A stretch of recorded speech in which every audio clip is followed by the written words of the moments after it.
Quando a Operação Lava Jato engrossava o caldo contra a oligarquia brasileira e, de quebra, afetava o consórcio desta com a esquerda internacional, o proeminente jurista orgânico Márcio Tomás Bastos coordenou a defesa dos acusados. Tomás Bastos orientou os advogados a encampar a chamada tese econômica. A Operação Lava Jato estaria prejudicando a economia do país, segundo o jurista do Partido dos Trabalhadores. Em livro dedicado ao tema, Vladimir Neto escreveu que Márcio trabalhava para construir uma alternativa que protegesse a economia, conta um advogado. Era uma boa estratégia naquele momento. A crise econômica se aprofundaria nos meses seguintes com o aumento do desemprego e a queda do PIB. Ela fora causada por outros erros na condução da política econômica, mas o argumento apresentado para aliviar o peso das punições sobre as empreiteiras era o de que a economia estava parando em decorrência das incertezas provocadas pela Lava Jato. A ameaça implícita era de que empregos seriam perdidos e obras interrompidas por causa do impacto que a operação teria sobre as construtoras que mais investem no Brasil. Fingindo a defesa dos interesses nacionais, os comunistas e seus lacaios estariam jogando neblina sobre a corrupção, fundindo a questão criminal com a defesa econômica, de modo que, portanto, aquela deveria ser ignorada por respeito a esta última, pela preservação dos empregos e da renda construída em cima desse sistema criminoso. É a problemática também dos narcoestados. Como a economia gira em torno da riqueza angariada pelos cartéis, a sua quebra provoca uma reformulação nas relações de circulação de riqueza. Os revolucionários nunca estão preocupados com a questão levantada, daí o sentido do enunciado segundo o qual a questão nunca é a questão é a revolução. Depois de se exilar nos Estados Unidos, Eduardo Bolsonaro tem intensificado relações com congressistas, assessores e membros do Poder Executivo junto à Casa Branca. Esse esforço não deve ser desprezado, porque as grandes transformações do Brasil vêm de fora. O país tem sido historicamente reativo e não um agente ativo da história. Estudando o que acontece no estrangeiro, é possível enxergar as suas repercussões nos trópicos. A mentalidade subdesenvolvida é massificada e imediata. Massificada, no sentido de que só se importa com aquilo que esteja difundido como moda no primeiro mundo, o que a maioria está falando. Imediata, no sentido de que o relevante é aquilo que esteja sendo discutido no momento, algo que seja atual ou aparente ser de vanguarda. A força gravitacional exercida pela cultura europeia, nesse caso, não é a positiva e edificante, aquela bagagem de séculos que possibilita a civilização, mas sim a relativa a modismos que podem ser replicados sem a devida submissão ao crivo da razão e da tradição.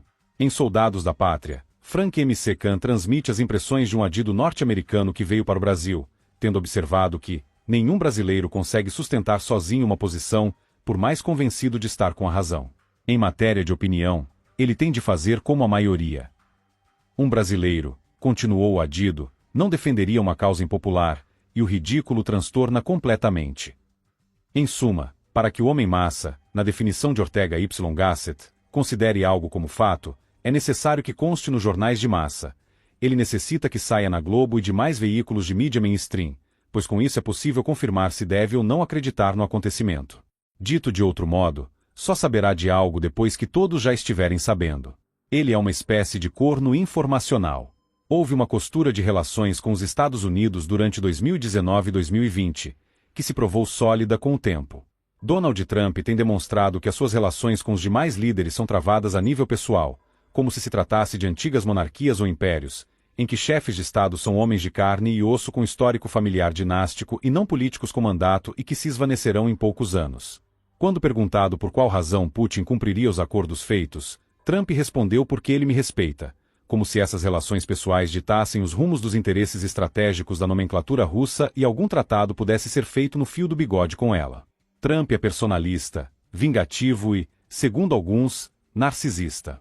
Tendo isso em mente, há que se perguntar se existe alguma incongruência entre atacar a oligarquia que se apoderou do Brasil e, ao mesmo tempo, desarticular o complexo industrial de perseguição e censura que retirou Jair Bolsonaro do cenário eleitoral. Colocando a questão nesses termos, percebe-se que agir no sentido de beneficiar Bolsonaro e favorecer a posição norte-americana caminha no mesmo sentido. Eduardo Bolsonaro logrou trazer os holofotes para a esquerda latino-americana e seu conglomerado do narcotráfico, invariavelmente respaldado por instituições de Estado e agentes políticos. O deputado soube aproveitar os imperativos estratégicos da Casa Branca na direção de cortar o cerco que vinha sendo feito contra os Estados Unidos pela tomada, por parte do Partido Comunista Chinês e do Kremlin, de nações consideradas periféricas, ou terceiro mundo, repetindo o modelo maoísta de tomada do campo para ir avançando sobre as cidades, mas desta vez numa escala global.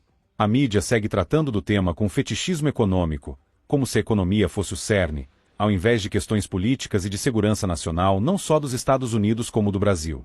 Quando solicitado a incluir o Comando Vermelho e o Primeiro Comando da Capital como organizações terroristas, o regime de Luiz Inácio se recusou. Lewandowski alegou que as organizações criminosas apontadas não se enquadram na tipificação da lei de terrorismo.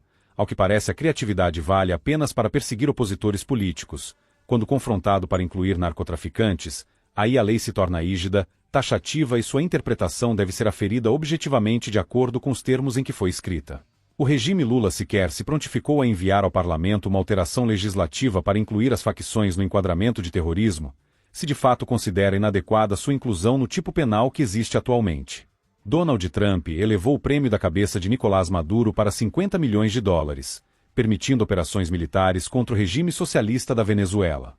Sanções aplicadas ao oligarca e agente político Alexandre de Moraes acendem alerta na Suprema Corte, que nada mais é do que um escritório político por meio do qual são editadas as grandes decisões desejadas pelos caciques partidários. Os ministros chegaram mesmo a tentar obter informações sobre os próximos passos do presidente norte-americano, mas sem sucesso. Donald Trump ainda é marcado pela imprevisibilidade. Eles sabem que o grosso vem, mas desconhecem contra quem e por quais meios.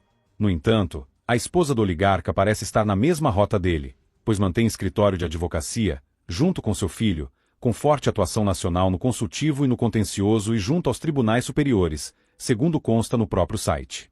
Quem é Viviane Barci?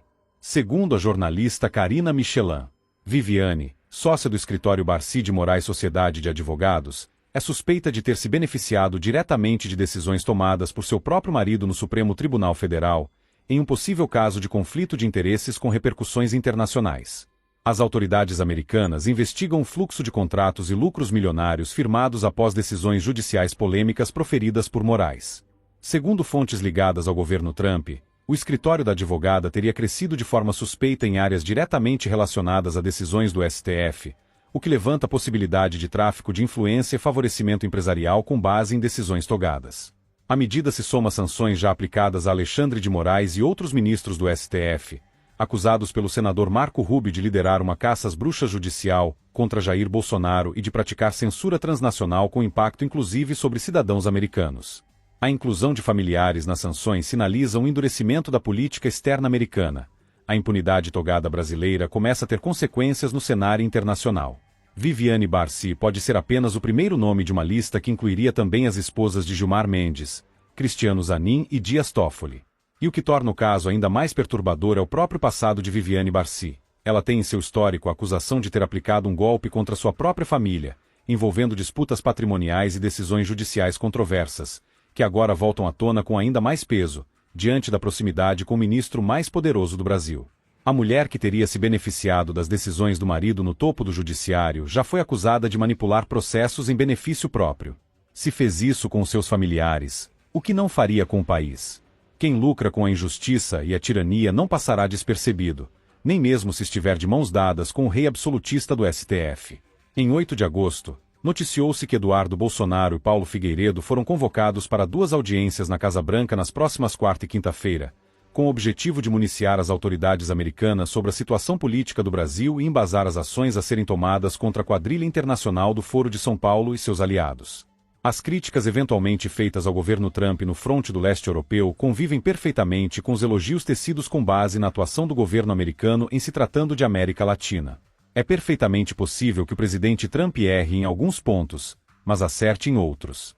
Costuma-se acrescentar que a Casa Branca toma essas medidas pensando em seus próprios interesses. A isto se deve responder que pouco importa, na medida em que esfacelar essa estrutura mafiosa construída por décadas irá beneficiar também o Brasil.